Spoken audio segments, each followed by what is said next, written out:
নমস্কার বন্ধুরা, শ্রীহরি অর্চন কথার নতুন একটি ভিডিওতে আপনাদের সবাইকে স্বাগত। ভারতীয় দর্শন শাস্ত্র, দেবদেবী ও শ্রীকৃষ্ণের বাণীর প্রচার আমাদের এই চ্যানেলের মূল বিষয়বস্তু। আজকে আপনাদের সঙ্গে একটি অত্যন্ত গুরুত্বপূর্ণ বিষয় নিয়ে আলোচনা করব, আর তা হলো গীতা পাঠ। কীভাবে গীতা পাঠ করা উচিত, কেনই বা গীতা পাঠ করা প্রয়োজন, গীতা পাঠ করলে আমাদের জীবনে মানসিক এবং শারীরিক কী কী পরিবর্তন আসে, এবং গীতার মূল বিষয়বস্তু কী কী, এইগুলি নিয়ে আজকে আপনাদের সাথে বিশদভাবে আলোচনা করব। তাই ভিডিওটি স্কিপ না করে সম্পূর্ণ দেখুন। আমি আশা করব এই ভিডিওটি আপনাকে সমৃদ্ধ করবে এবং আপনি অনেক কিছুই এই ভিডিওটি থেকে জানতে পারবেন। যদি ভিডিওটি শেষ পর্যন্ত দেখে আপনার ভালো লাগে, তাহলে অবশ্যই একটি লাইক করবেন। তাহলে আপনজনদের মধ্যেও এই ভিডিওটি শেয়ার করে দেবেন, যাতে তারাও এই বিষয়টি অবগত হতে পারে। এবারে আসুন মূল আলোচনায় প্রবেশ করা যাক। হিন্দু ধর্ম তথা সনাতন ধর্মের মূল ধর্মগ্রন্থ হল শ্রীমদ্ ভগবদ্ গীতা। আমাদের মধ্যে অনেকেই প্রতিদিন ভগবদ্ গীতার অধ্যায় পাঠ করে থাকি। আবার আমাদের মধ্যে এরকমও অনেকে আছেন যারা মনে করেন প্রতিদিন নিয়ম মাফিক গীতা পাঠ না করলে পাপ হয়, এবং সেই ভয়ের বশবর্তী হয়েই তারা গীতা পাঠ করেন। প্রধানত দুই ধরনের মানুষের মধ্যে গীতা পাঠের প্রবণতা দেখা যায়। এক শ্রেণীর মানুষ জ্ঞান লাভ করতে চায় এবং অন্য শ্রেণীর মানুষ পূর্ণ লাভ করতে চান। কিন্তু এছাড়াও আমাদের মধ্যে এরকম অনেকেই আছেন যারা গীতা পাঠের নিয়ম জানেন না বা সংস্কৃত শ্লোকের অর্থ বোঝেন না। এই অজুহাত দেখিয়েও গীতা জ্ঞানের অমৃত সুধা থেকে এদের বঞ্চিত রাখেন, আর এটাই আমাদের সবথেকে বড় ভুল। আমাদের প্রত্যেকেরই উচিত প্রতিদিন গীতা পাঠ করা। কিন্তু আমাদের মধ্যে এরকম অনেকেই আছেন যারা কোনো কারণবশত বা কর্মব্যস্ততার কারণে প্রতিদিন গীতা পাঠ করতে সময় পান না। আমার এই ভিডিওগুলি মূলত তাদেরই জন্য, যারা ইচ্ছা থাকলেও প্রতিদিন গীতা পাঠ করার সময় পান না। আমার এই প্রচেষ্টা যদি আপনার ভালো লাগে, তাহলে অনুগ্রহ করে চ্যানেলটিকে সাবস্ক্রাইব করবেন। এবারে আসুন মূল আলোচনায় প্রবেশ করা যাক। মানুষের অস্তিত্ব হলো অনিত্য। আজ যে আছে কাল সে নাও থাকতে পারে, আর এই অনিত্য অস্তিত্বের জন্য মানুষ প্রতিনিয়ত দুঃখ কষ্ট ভোগ করে। কিন্তু সে এতই মহা উচ্ছন্ন যে তা দুঃখ কষ্ট সম্পর্কে সে মোটেই অবগত নয়। হাজার হাজার মানুষের মধ্যে কেবল দুই একজন তার সমস্যায় জর্জরিত অনিত্য অবস্থাকে উপলব্ধি করতে পেরে অনুসন্ধান করতে শুরু করে। আমি কে, আমি কোথা থেকে এলাম, কেন আমি এই জটিল অবস্থায় পতিত হয়েছি। মানুষ যতক্ষণ না পর্যন্ত তার মহা উচ্ছন্ন অবস্থা কাটিয়ে উঠে তার দুঃখ দুর্দশা সম্পর্কে সচেতন হয়ে এই অবস্থা থেকে উদ্ধার পাওয়ার জন্য অনুসন্ধান করছে, ততক্ষণ না পর্যন্ত সে বুঝতে পারছে যে সে দুঃখ দুর্দশা চায় না, ততক্ষণ তাকে যথার্থ মানুষ বলে গণ্য করা চলে না। মানুষের মনুষ্যত্বের সূচনা তখনই হয় যখন তার মনে এইসব প্রশ্নের উদয় হতে শুরু করে। ব্রহ্মসূত্রে এই অনুসন্ধানকে বলা হয় ব্রহ্ম জিজ্ঞাসা। মানব জীবনে এই ব্রহ্ম জিজ্ঞাসা ব্যতী তার সমস্ত কর্মকে ব্যর্থ বা অর্থহীন বলা হয়। তাই যারা ইতিমধ্যেই প্রশ্ন করতে শুরু করেছেন, আমি কে, আমি কোথা থেকে এলাম, আমি কেন কষ্ট পাচ্ছি, মৃত্যুর পরে আমি কোথায় যাব, তারাই ভগবদ্গীতার প্রকৃত শিক্ষার্থী হবার যোগ্যতা অর্জন করছেন। এই তত্ত্ব যিনি আন্তরিকভাবে অনুসন্ধান করেন, তিনি ভগবানের প্রতি অকৃত্রিম ভক্তি অর্জন করে। অর্জুন ছিলেন এরকমই একজন অনুসন্ধানী শিক্ষার্থী। শ্রীমদ্ ভগবদ্ গীতার গীতা মাহাত্ম্যে বলা হয়েছে, অভিচারোদ্ভং দুঃখং পরশা পাগতং যজাতা নোপ সর্পতি তদৈব যত্র গীতার্চনাং গৃহে। যে গৃহে প্রতিদিন গীতার অর্চনা করা হয়, সেই গৃহে কখনো অভিচারজনিত পাপ বা দুঃখ প্রবেশ করতে পারে না। সেই গৃহে সর্বদাই সুখ শান্তি এবং সাফল্য বিরাজ করে। কি আছে এই ভগবদ্গীতায়? হিন্দু ধর্মাবলীরা শুধু একে পড়েন তাই নয়, একে পূজাও করে থাকেন। আপনি হয়তো লক্ষ্য করে থাকবেন, এই ভগবদ গীতাকে শুধুমাত্র স্পর্শ করলেই এক অদ্ভুত অনুভূতি জাগ্রত হয়। এমনকি মৃত্যুর পরেও মৃতদেহের বুকে ভগবদ গীতাকে স্পর্শ করানো হয়। তাই স্বভাবতই প্রশ্ন জাগে যে এই গ্রন্থের মধ্যে এমন কি আছে, কেন এই ভগবদ গীতা এত পবিত্র। আপনাদের জানিয়ে রাখি, এই ভগবদ গীতা শুধুমাত্র একটি ধর্মগ্রন্থই নয়, এই গ্রন্থটি মানুষের সকল সমস্যার সমাধানের পথ দেখায়। এই গ্রন্থটি মানুষকে সঠিক পথে চলার দিশা দেখায়। কুরুক্ষেত্রের রণাঙ্গনে ভগবান শ্রীকৃষ্ণ হতাশাগ্রস্ত অর্জুনকে যে মহামূল্য উপদেশ প্রদান করেন, তারই বিষয়বস্তু হল শ্রীমদ্ ভগবদ গীতা। এই ভগবদ গীতা হল স্বয়ং ভগবানের মুখ নিঃসৃত বাণী। তাই একে অস্বীকার করার অর্থ হল নিজের অস্তিত্বকে অস্বীকার করা। গীতা আমাদের শেখায়, যা ঘটছে তা অবশ্যম্ভাবী এবং অনিবার্য। আপনাকে বিশ্বাস করতেই হবে, যা কিছু ঘটছে তা মানুষের মঙ্গলের জন্যই ঘটছে। একে পরিবর্তন করার যোগ্যতা বা ক্ষমতা কোনোটাই আমাদের নেই। যে ঘটনা ঘটবে তাকে আপনি হাজার চেষ্টা করেও পরিবর্তন করতে পারবেন না। তাই ভগবান শ্রীকৃষ্ণ বলছেন, যা ঘটছে তাকে অনিবার্যভাবেই ঘটতে দাও। তুমি শুধু নিজের কর্ম করে যাও। কোনো রকম ফলের প্রত্যাশা না করে তুমি তোমার কর্ম করো। এতে তোমার মঙ্গল, এতেই তোমার পুণ্য। পবিত্র গীতা আমাদের আত্মনিয়ন্ত্রণ করতে শেখায়। এতে বলা হয়েছে, স্বর্গলাভ কখনো কারো মুখ্য উদ্দেশ্য নয়, মোক্ষ লাভই হলো মুখ্য উদ্দেশ্য। আর এই মোক্ষ লাভ করতে হয় আত্মজ্ঞানের মাধ্যমে বা ব্রহ্মজ্ঞানের মাধ্যমে।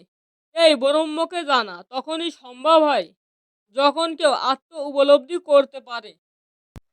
ভগবদ গীতা আমাদের এই আত্ম উপলব্ধিকে জাগ্রত করতে সাহায্য করে।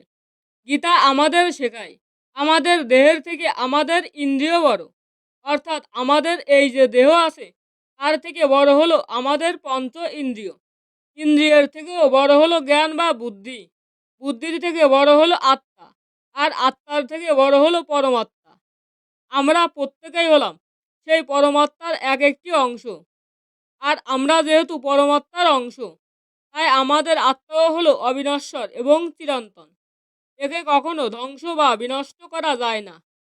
আমাদের দেহ একসময় বিনষ্ট হয়ে যায়, কিন্তু মানুষ যেমন পুরাতন বস্ত্র পরিত্যাগ করে নতুন বস্ত্র পরিধান করে, আত্মাও সেরকম পুরাতন অসার শরীর ত্যাগ করে নতুন শরীর ধারণ করে।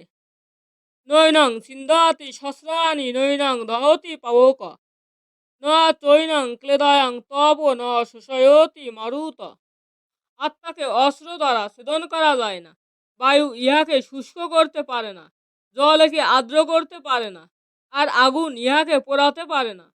গীতা আমাদের শেখায়, মানুষের সবথেকে বড় শত্রু হলো লোভ, অহংকার, লালসা, বিদ্বেষ, হিংসা, যা আমাদের আত্মাকে কলুষিত করে।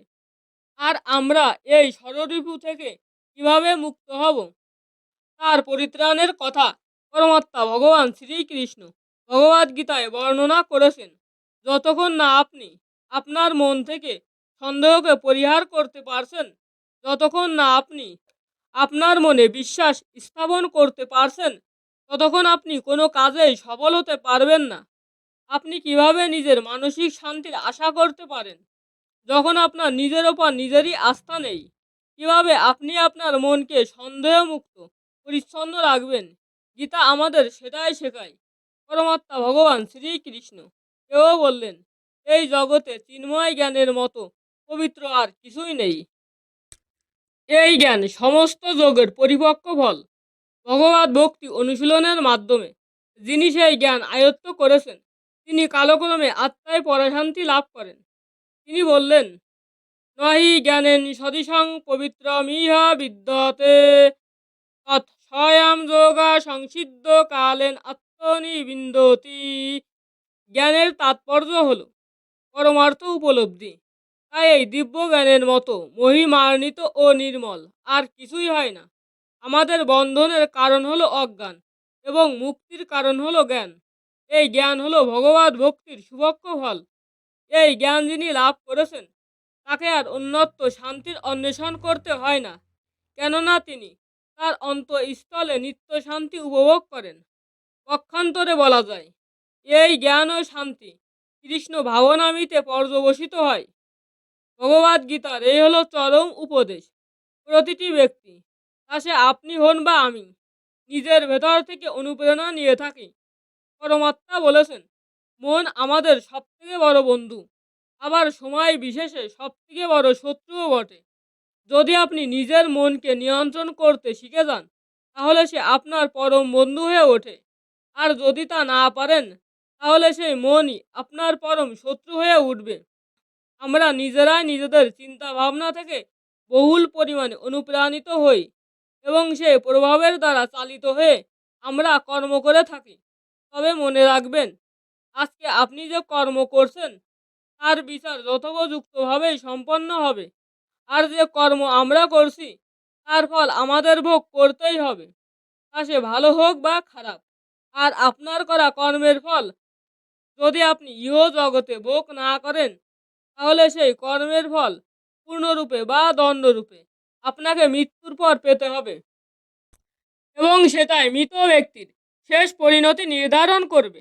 ভগবদ গীতা আমাদের নিজেদেরকে শ্রদ্ধা করতে শেখায়, নিজেদেরকে সম্মান করতে শেখায়।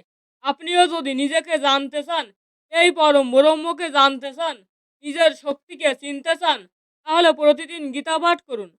যদি কোনো কারণবশত প্রতিদিন গীতা পাঠ করতে নাও পারেন, তাহলে পারতপক্ষে চেষ্টা করুন গীতা পাঠ শ্রবণ করার। হ্যাঁ, এটা সত্যিই যে প্রাথমিকভাবে গীতা পাঠ করতে গেলে ভাষাগত কিছু সমস্যার সম্মুখীন আপনি হতে পারেন, কিন্তু গীতা পাঠ করতে করতে আপনি গীতার মূল বিষয়বস্তুগুলি খুব সহজে অনুধাবন করতে পারবেন। পবিত্র গীতাকে স্পর্শ করা মাত্রই আপনার মনের মধ্যে এক অদ্ভুত অনুভূতির সৃষ্টি হবে। যদি আপনার বিশ্বাস না হয়, তাহলে প্রত্যেক দিন এইভাবে গীতা পাঠ করে দেখুন। আমি যেভাবে বলবো সেইভাবে টানা 1 মাস করে দেখুন। আপনি নিজের মধ্যে এক অদ্ভুত পরিবর্তন লক্ষ্য করতে পারবেন। প্রত্যহ স্নানের পর একটি পবিত্র স্থানে বসে সবার প্রথমে আপনি আপনার ইষ্ট দেবতাকে স্মরণ করুন, পরম ব্রহ্মকে স্মরণ করুন। এরপর মনে মনে হরে কৃষ্ণ মহামন্ত্রটিকে 3 বার উচ্চারণ করুন। হরে কৃষ্ণ কৃষ্ণ কৃষ্ণ হরে হরে, হরে রাম রাম রাম হরে হরে। এটি করার পর গীতা গ্রন্থের যে কোনো একটি পৃষ্ঠা থেকে যে কোনো একটি শ্লোক পাঠ করুন। যদি শ্লোকের উচ্চারণে ভুলও হয়, তাহলেও পাঠ করুন এবং সেই শ্লোকটির বাংলা অনুবাদটি পাঠ করুন। প্রাথমিকভাবে কোনো কোনো ব্যক্তির এই শ্লোকগুলির প্রকৃত অর্থ অনুধাবন করতে একটু সমস্যা হতে পারে, কিন্তু প্রতিদিন এই শ্লোকগুলি পাঠ করলে আপনি এর প্রকৃত অর্থ খুব সহজেই অনুধাবন করতে পারবেন, কারণ স্বয়ং ঈশ্বর আপনাকে এর অর্থ বুঝতে সাহায্য করবে। তবে মনে রাখবেন, আপনাকে কিন্তু প্রত্যেক দিন অন্তত একটি করে শ্লোক অবশ্যই পাঠ করতে হবে। আর যদি সম্ভব হয়, তাহলে স্নানের পর এবং সন্ধ্যাবেলা এই 2 সময়ে এই কাজটি করবেন। আমি কথা দিচ্ছি, 1 মাস পর আপনি নিজের মধ্যে একটা পরিবর্তন লক্ষ্য করতে পারবেন। ভক্তি সহকারে মনে বিশ্বাস রেখে কাজ করুন। ভগবান স্বয়ং সব পরিস্থিতিতে আপনাকে সাহায্য করবেন। তাহলে ভিডিওটি এখানেই শেষ করছি। ভগবদ গীতা সংক্রান্ত কোনো প্রশ্ন যদি আপনার মনে থাকে, তাহলে আমাকে কমেন্টে জিজ্ঞাসা করে নেবেন। আর ভিডিওটি দেখে যদি আপনি সমৃদ্ধ হন, তাহলে একটি লাইক করতে ভুলবেন না। আর আপনার আপনজনদের সাথে শেয়ার করে নিন। সকলে ভালো থাকুন, সুস্থ থাকুন। জয় শ্রীকৃষ্ণ।